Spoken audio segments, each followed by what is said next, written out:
안녕하세요. 자, 이번 시간은 이제 토픽 15번 약속 어음 발행, 어음을 발행하고 또 어음을 받고 어음 거래를 해보겠습니다. 기본적인 그 계정 과목 설명은 1강에 있었죠. 자, 어음이라는 건 몇 월 며칠까지 얼마를 갚겠습니다라고 종이에다가 써서 주는 거죠. 말로만 하는 게 아니라 종이로 써서 주니까 나중에 법적 증빙 효력이 달라집니다. 그냥 말로만 한 거랑은 분명히 다르죠. 증서가 있으니까. 자, 가봅시다. 상품을 매입했대요. 자, 우리 계정 과목이 이제 키워드가 그냥 눈에 바로바로 보이죠? 상품을 매입하고 대금은 약속어음을 발행하여 지급했다. 약속어음을 발행하다는 순간 머릿속에는 지급어음이 떠올라야 되겠죠. 자, 일단 상품을 매입했으니까 상품이 들어오죠. 월날이 또 언제 또 한영키가 될 때 상품이 들어왔습니다. 들어오면 차변의 상품 100만원.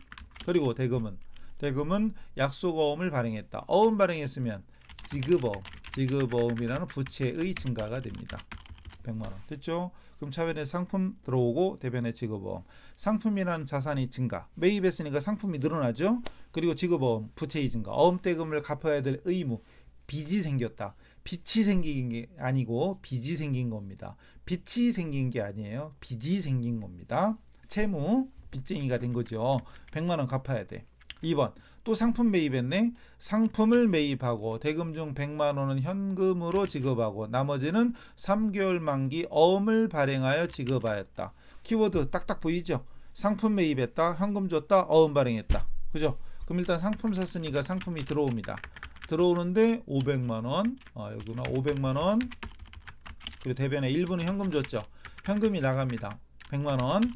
100만원 현금 나가고 나머지는 또 어음 발행했으니까 대변에 지급어음이 됩니다. 그죠? 어음 발행하면 지급어음. 이건 그냥 공식처럼 우리 회계에서는 기본 용어다. 공식처럼 알아두시고 금액은 400만원 써야만 차변합계와 대변합계가 일치하죠.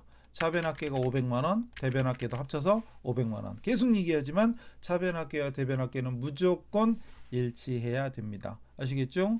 중요합니다. 그 다음 오빠 달려 자동차래. 오빠 달려 자동차에서 영업용 승용차 즉 차량 운반구죠. 차량 운반구를 구입했대요. 차량 운반구 구입하고 이건 좀 어렵네. 대금 300만원 현금 지급하고 현금 키워드 보이죠? 현금. 나머지는 3개월 후 지급에 약속 어음을 발행해 지급했다. 자, 이게 조금 어려운 겁니다. 조금.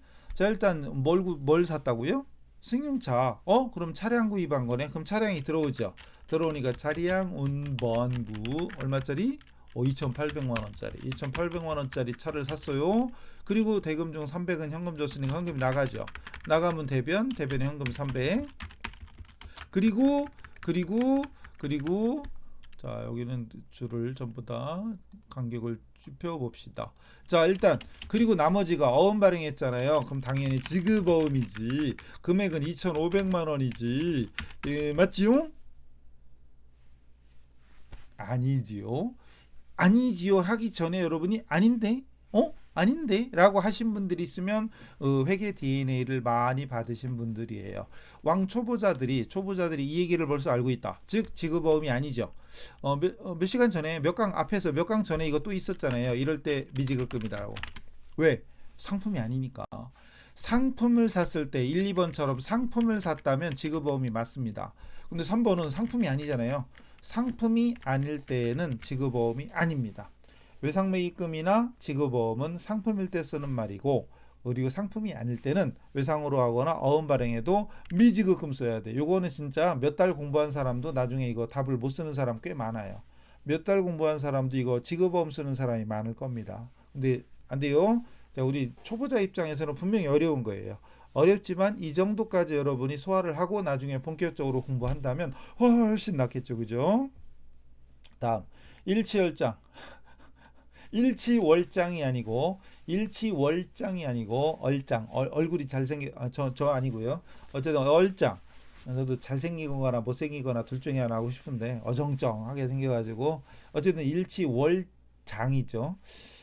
일취월장이죠. 참, 아주 좀 알 수가 없어. 일취월장 뭔 소린가는 찾아보세요. 어쨌든 일취월장 상점에 상품대금으로 발행하였던 약속어음. 상품대금으로 발행하였던 약속어음은 지급어음이죠. 그죠? 이걸 현금으로 오늘 갚은 게요. 상환한 거죠. 그럼 지급보험이 원래 어느 변이었어요? 대변이었지. 지급보험 대변이잖아요. 원래가 상품대금은 지급보험 대변이었죠. 근데 지금 오늘은 갚는 거니까 부채의 감수 차변입니다. 지급보험 차변에 100만 원 쓰고, 그리고 현금으로 줬으니까 대변에 현금이 나가죠. 물론 쉽게 하는 건 현금을 먼저 쓰는 거지. 현금 나갔으니까 뭐니 해도 머니가 착오라고 했으니까 현금부터 쓰는 게 좋겠지요. 그죠? 근데 편한데 일단 원리상으로는 지급보험 부채 감소 차변, 현금 나갔으니까 현금 자산 감소 대변, 이렇게 되는 겁니다. 여기도 상품대금으로 발행하였던 어음이래. 상품대금으로 발행했던 어음이니까 지급어음이죠. 근데 그걸 보통예금 통장에서 이체해서 지급 갚았대요. 그 위에 거랑 똑같네. 지급어음 부채 감소 차변. 그럼 차변에 지급어음 금액은 400만 원. 그리고 뭘로 현금으로 준 게 아니라 여기서는 보통예금에서 줬으니까 보통예금에서 돈이 나가면 그만입니다. 뭐 아무것도 아니죠. 현금 나갔냐, 보통예금 나갔냐. 그리고 지급어음 부채가 차변에 있으면 어음을 발행한 게 아니라 갚은 거다. 지급어음은 원래가 부채니까 원래는 대변이다. 대변에 있는데 차변으로 보내서 없애주는 거죠. 없애주는 걸 역분계라고 하잖아요. 역분계. 원래 발행할 때는 지급어음이 대변입니다. 이렇게 지급어음이 대변이에요. 근데 갚을 때는 차변입니다. 이런 식으로 우리 반대쪽에 쓰는 거 역분계. 항상 머릿속에 이게 자유자재로 돼야 돼. 원래 지급어음 부채니까 대변이야. 없애줄 때는 차변이야. 이런 것들이 자꾸 생각이 돼야 돼요. 그게 회계 원리입니다. 그러니까 회계 원리는 모든 기업 또 모든 국가에서, 물론 복식부기 원리가 도입되는 모든 국가 모든 기업에서 다 쓰는 건 똑같은 원리로. 그러니까 지급어음이 차변에 있다 대변에 있다만 가지고도 어음을 발행한 건지 갚은 건지 이걸 우리는 설명할 수 있어야 됩니다. 자, 이번에는 어음을 받는 거죠. 작성해서 주는 건 발행하는 거고 내가 어음을 받는 거지. 이번에는 용지를 받는 거죠. 합격하고파. 합격하고 싶죠. 그죠? 상품을 매출 팔았어요. 매출하고 대금은 동점이 발행한 어음으로 받았습니다. 자, 여기서 동점이 누구였죠? 기억나요? 앞에서 한두 번 했습니다. 동점은 타인, 상대방. 남이 발행한 어음 받았죠. 다시 정리하면 상품을 지금 내가 매출했잖아요. 상품을 매출 팔았어요. 물건 팔았으니까 돈 받아야 되죠. 근데 돈 받아야 되는데 현금으로 받은 게 아니라 어음으로 받은 거지. 어음 용지를 받은 거죠. 몇 월 며칠까지 갚겠습니다 라는 증서를 받은 겁니다. 그럼 일단 상품을 팔을 때 원래 이제 본격적으로 공부해보면 알겠지만 상품 매출에 대한 회계 처리가 엄청 많다고 그랬죠. 그래서 일단 우리는 가장 초보적인 전산회계를 기준으로 상품 매출로 하자라고 했었습니다. 상품 매출 300만 원. 그리고 어음을 받았어. 어음 받으면 차변에 받을 어음 받을 때 받을 어음. 그리고 상품대금이잖아요. 이게 상품대금이니까 받을 어음이라고 쓰면 되는 거지요. 상품대금이니까 받을 어음. 됐죠? 두 번째, 포켓몬스터. 왠지 무서운데 몬스터 포켓몬스터. 어쨌든 좀 무섭네. 여기에 상품 매출했대. 자, 위랑 똑같네. 상품 매출한 건 똑같습니다. 상품 매출하고 대금 중 100만 원은 현금으로 받고 현금. 나머지는 동점이 발행한 어음으로 받다. 나머지는 동점이 발행한 어음으로 받다. 받을 어음이잖아요. 물론 현금은 현금이고. 자, 상품 매출했다. 그럼 아까랑 똑같네. 일단은 상품을 팔았으니까 대변의 상품 매출. 그냥 매출로 해도 의미는 똑같다고 그랬죠. 상품 매출. 근데 일단은 상품 매출로 통일합시다. 400만 원. 그리고 그 중에 일부 100만 원 현금으로 받았네. 그럼 차변에 현금이 들어오겠죠. 현금이 들어옵니다. 현금이 100만 원이 들어오고, 그리고 나머지는 어음 받았으니까 받을 어음이 되겠죠. 받을 어음 금액이 얼마 돼야지? 300. 300을 써야 차변합계와 대변합계가 똑같아지죠. 항상 우리는 차변합계와 대변합계를 똑같이 만들어야 됩니다. 차변이 400, 대변도 400. 우리 회계에서는 당연한 무조건적인 절차. 그 다음 뱃살공주래. 어서 많이 들어봤는데 뱃살공주래. 뱃살공주 가구점이에요. 그리고 영업용 책상의자. 얼라리 영업용 책상의자는 비품이잖아요. 근데 비품을 매각처분 팔았대요. 근데 장부금액은 100만 원이야. 보이세요? 장부금액 100만 원짜리인데 70만 원에 팔았네. 중고로 팔았나 봐. 대금은 동전 발행 어음으로 받았다. 자, 이것도 되게 중요하죠. 왜 글자가 커졌냐? 글자가 커졌네. 잠깐만요. 자, 줄을 줄여야지. 자, 그래서 영업용 책상의자 비품을 팔고 어음을 받은 거예요. 그럼 비품이 없어지겠죠. 나가겠죠. 나가면 대변입니다. 상품 매출이 아니라 비품을 팔았으면 비품을 없애주는 거예요. 그리고 왜 토지, 건물, 기계, 차량, 비품 이런 걸 무슨 자산이라고 했었었죠? 유형자산. 유형자산 거래가 요 앞에 거래 앞에 강의에 있었잖아요. 이때 금액을 뭘로 적어야 돼? 장부금액 기억납니까? 장부금액을 적어야 됩니다. 이런 걸 여러분이 말할 수 있어야 돼요. 장부금액을 적어야 된다라는 걸 여러분이 말할 수 있어야 됩니다. 그리고 샤변에 돈 들어왔죠? 일단 뭘로 들어왔지? 동전 발행 어음으로. 어음 받았으니까 받을 어음이지. 어음 받았으니까 받을 어음이지. 70만 원. 70만 원 이렇게 그래 놓고 차 대변이 안 맞으면 이익이나 손실 써야 돼. 뭔가 좀 이상한 거 안 보여요? 이상하죠? 아닌데, 저 아닌데, 뭐 이런 사람 있죠? 아니죠. 왜? 비품이잖아요. 상품 파는 게 아니라 비품 팔았으면 받으러 옴이 아니에요. 뭐? 그렇죠. 미수금이지. 이것까지 만약에 떠올랐다. 제가 말하기 전에 여러분, 저거 아닌데? 이런 사람 있으면 훌륭합니다. 회계 DNA를 많이 받으신 분이에요. 회계 천재에 가까운 이런 분이에요. 그죠? 진짜 천재는 아직 아니고 요 생기초 했다고 진짜 천재면 아니죠. 어쨌든 미수금이에요. 요 미수금까지 여러분 맞췄다 그러면 어쨌든 분명히 회계 천재에 가깝습니다. 다른 거 빼고 회계 쪽에 아직은 근데 기초 단계예요. 걸음마 단계예요. 어쨌든 결론은 100만 원짜리를 70만 원에 팔았으니까 손해 봤네. 이럴 때 쓰는 말이 유형자산 처분 손실.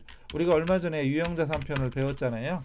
그때는 주로 여기가 토지 건물이었지 아마 여기가 토지나 건물이었죠. 근데 오늘은 토지 건물 기계가 아니라 비품이 나왔을 뿐입니다.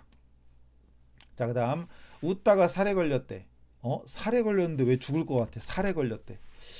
웃다가 죽었나? 살해 아니지. 죽어도 그냥 죽은 게 아니라 죽임을 당했나 본데 살해 걸렸. 힘들다. 살해 걸렸대요. 어쨌든 여기다가 상품대금으로 받아두었던 어음, 즉 받으러 옴이죠. 상품이니까 받으러 옴이에요. 근데 만기일에 현금으로 회수했대. 만기일은 원래 약속한 날짜를 만기일이라고 그래요. 그러니까 처음에 어음을 주고받을 때 몇 월 며칠 날 갚겠습니다라고 약속을 하거든요.